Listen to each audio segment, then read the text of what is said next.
அகர முதல எழுத்தெல்லாம்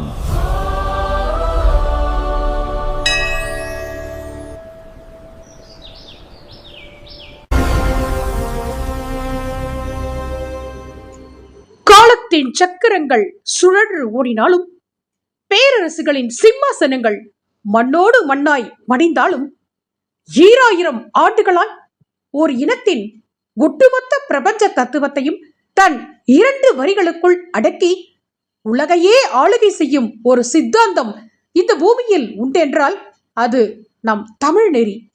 அதுதான் நம் வான்புகழ் வள்ளுவம்.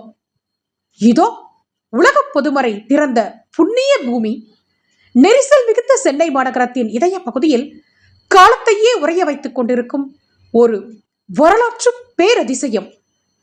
இது வெறும் வழிபாட்டு தலம் அல்ல, தமிழனின் பேரறிவு தொழிற்கூடம். உங்களை நெஞ்சுருக வரவேற்கிறது சென்னை மயிலாப்பூர் அருள்மிகு திருவள்ளுவர் திருக்கோவில். உலகத்தில் உள்ள அத்தனை ஜீவன்களுக்காகவும் 1.5 அடியில் குரல் எழுதிய திருவள்ளுவர், அடியிற்கினியாலே அன்புடையாலே படிசொல் தவறாத பாவாய் அடிவருடி பின் தூங்கி முன்னெழும்பும் பேதாய் இனிதாய் என் தூங்கும் என் கண் இரவு என ஒரே ஒரு ஜீவனுக்காக மட்டும் 4 அடியில் ஒரு பாட்டு எழுதியுள்ளார். யார் அந்த பெருமைக்குரிய ஜீவன் தெரியுமா?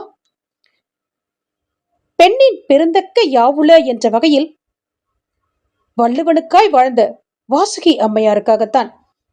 அன்னை வாசுகி தேவி தூய தமிழ் மங்கையாக நெற்றியில் திலகவிட்டு மங்கள நான் துலங்க முகத்தில் அமைதியும் கனிவும் தவழ காட்சி தருகிறார். ஐயன் வள்ளுவர் மதுரை தமிழ்ச்சங்கத்தில் பொற்றாமரை குளத்தில் தன்னுடைய குரலை அரங்கேற்றியதன் நினைவாக இங்கும் ஒரு அழகிய பொற்றாமரை குளம் அமைக்கப்பட்டு படிகளில் பாண்டிய மன்னரும் அன்னை அவ்வையும் வள்ளுவரும் நின்று கொண்டிருப்பது போன்று சிலைகள் அழகாக அமைக்கப்பட்டிருக்கின்றன. இருளில் பொற்றாமரையின் மீது பட்ட நில ஒளி சிலைகளின் மீதும் பட்டு மூவரும் அழகாய் ஜொலிக்கின்றனர். இதோ 2000 ஆண்டு தமிழினத்தின் ஒட்டுமொத்த ஞானமும் பேரமைதியும் ஒரு உருவமாய் செலவைக்கல்லில் செதுக்கப்பட்டு வீற்றிருக்கும் பிரபஞ்ச பேரொளி.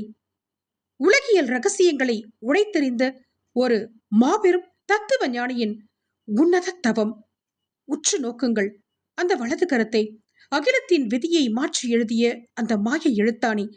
இடது கையில் காலத்தின் கரங்களால் அழிக்க முடியாத முப்பாலின் ஓலைச்சுவடி.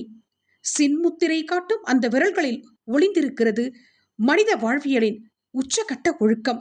அலை பாயாத நெற்றி சுருக்கம், அகிலத்தை ஆளும் அமைதி தவழும் கண்கள், ஞானத்தின் எல்லையை தொட்ட அந்த திருமுகம் பார்ப்பவரை பக்தி பரவசத்தில் ஆழ்த்துவது மட்டுமல்ல, ஒரு பாமரனையும் உலக பேரறிஞனாய் மாற்றும் தமிழ் குலசாமியின் வாழும் சாட்சி இது. வள்ளுவர் வாசுகியின் அழகான இல்லறத்தை இன்று வரை பறைசாற்றிக் கொண்டிருக்கக்கூடிய அழகான ஆவணமாக திகழ்ந்து கொண்டிருப்பது இந்த கிணறுதான். இந்த கிணற்றில் நீர் ஈர்த்துக் கொண்டிருந்த போது வள்ளுவர் வாசுகியை அழைக்க, வாசுகி அம்மையார் வாலியை அப்படியே விட்டுவிட்டு ஓடி சென்று என்னவென்று கேட்டார் என்பதாக கேள்விப்பட்டிருக்கிறோம். அந்த கிணறுதான் இன்றும் நீர் வற்றாமல் நிரம்பி காணப்படுகிறது. இதோ இந்த ஆலயத்தின் ஆகச்சிறந்த அறிவு பொக்கிஷம் குறள் மண்டபம். முப்பாலினையும் முகைத்தெடுத்த 1330 குறட்பாக்களும் அவற்றின் உன்னதமான வாழ்வியல் பொருளும் இங்கே சுவர்களிலும் தூண்களிலும் அழியாத கல்வெட்டுகளாய் செதுக்கப்பட்டுள்ளன. பொன்னிறத்தில் ஜொலித்துக் கொண்டிருக்கின்றன.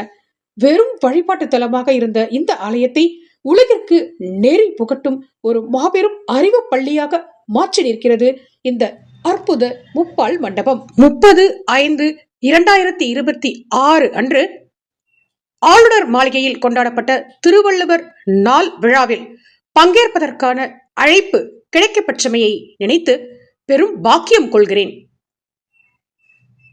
இவ்வாய்ப்பினை எனக்கு வழங்கிய நம் ஐயன் வள்ளுவ பெருமானிற்கு என் தலை தாழ்ந்த நன்றிகளையும் வணக்கங்களையும் தெரிவித்து உங்களிடமிருந்து விடைபெறுகிறேன்.